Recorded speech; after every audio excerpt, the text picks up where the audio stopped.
The diplomatic reception hall aboard Station Kepler 9 hummed with the polite chatter of a dozen species. Translators chirped, antennae twitched, and the air shimmered with pheromone exchanges that humans couldn't detect. Maya Chen stood near the refreshment synthesizer, nursing a glass of water and trying not to look as uncomfortable as she felt. She was the only human in the room, the only representative of Earth, that backwater Deathworld the Galactic Council had reluctantly admitted 3 cycles ago. Deathworlder, a voice hissed behind her. Maya turned to find Jakar looming over her, all 7 feet of chitinous exoskeleton and clicking mandibles. The Vertani ambassador had made his disdain for humanity abundantly clear since the moment Earth had joined the Council. His compound eyes glittered with what Maya had learned to recognize as contempt.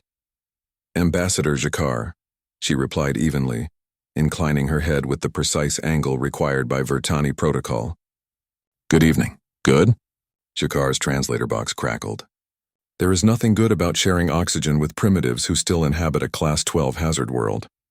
He circled her slowly, his forearms gesturing dramatically. "Tell me, human, how many of your kind died today from your planet's laughable dangers? Bacterial infections? Gravity-related injuries? Perhaps your own star's radiation?" Other delegates had begun to notice the confrontation. Conversations died down. Maya felt their eyes and visual sensors turning toward them. "Earth's challenges have made us adaptable," Maya said carefully. She'd had this conversation before, though never quite so publicly. "Adaptable." Jakar clicked his mandibles in what the translator rendered as harsh laughter. "You call it adaptable. We call it barely surviving. Your species should have been culled by natural selection millennia ago, yet you persist like bacterial mold. Stubborn, stupid, savage." Maya's jaw tightened, but she maintained her diplomatic smile. "Ambassador, perhaps we could discuss this in a more private..." "Discuss?" Jakar's thorax plates flared. "I do not discuss with animals. I simply state facts. Your world is a nightmare of toxins and predators. Your evolution is a cosmic accident. Your presence here is an insult to every civilized species in the galaxy." The translator captured every word, broadcasting them across the hall. Maya saw a Polarian delegate's feathers puff in second-hand embarrassment. The Theronian observer's thermal signature shifted to what she'd learned indicated discomfort. "With respect, Ambassador," Maya began. The slap came without warning. Jakar's primary manipulator claw swept across Maya's face with enough force to snap the head off most council species. In his worldview, it was barely a reprimand, the kind of casual physical correction an adult might give to an unruly child. He had forgotten what Deathworlders were made of. The impact whipped Maya's head to the side. Pain exploded across her cheek, sharp and bright. But she didn't fall, didn't stumble. The gravity of Station Kepler 9 was 0.6 standard, nearly half of Earth's crushing pull. Every muscle in her body was designed for a world trying to kill her every second of every day. The slap that should have knocked her unconscious barely registered as more than an insult. Time seemed to slow. Maya's vision sharpened with predatory focus, that ancient gift of the Deathworld, the adrenaline spike that had kept her ancestors alive through ice ages and megafauna and 1,000 natural disasters. Her heart rate spiked to levels that would cause most council species to have immediate cardiac failure. Her muscles flooded with oxygen and emergency glucose. Jakar was still following through on his backhand, his body language radiating smug satisfaction, when Maya moved.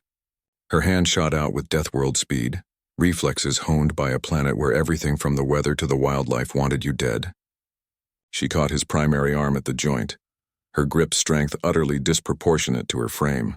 Jakar's compound eyes had barely begun to widen in surprise when Maya twisted. The crack echoed through the suddenly silent hall. Jakar's translator box emitted a sound it had no translation for: pure primal pain. His chitinous armor evolved on a gentle world with 0.4 standard gravity, and no predators larger than a human fist. Simply wasn't designed for the forces a Deathworlder could generate. Maya stepped into his space using his own height against him. Her other hand found his secondary shoulder joint. Another twist. Another crack. 3 seconds had passed since the slap. Jakar tried to back away, but Maya had already swept his legs, all 4 of them. On his own world, the fall would have been slow, gentle, giving him time to catch himself.